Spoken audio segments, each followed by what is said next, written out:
জাতীয়তাবাদী ছাত্রদল তারা বিক্ষোভ মিছিল করছেন এবং সে বিক্ষোভ মিছিলের নেতৃত্ব দিচ্ছেন। আমরা দেখতে পাচ্ছি যে সাধারণ সম্পাদক নাসিরউদ্দিন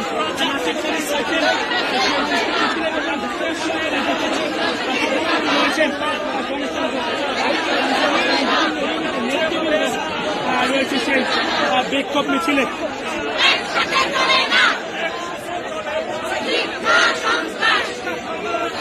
দর্শক আপনারা যেমন শুনছিলেন বিভিন্ন স্লোগান দিচ্ছিলেন এবং স্লোগানে কিন্তু ঢাকা বিশ্ববিদ্যালয়ের যে ক্যাম্পাসটি রয়েছে সেটি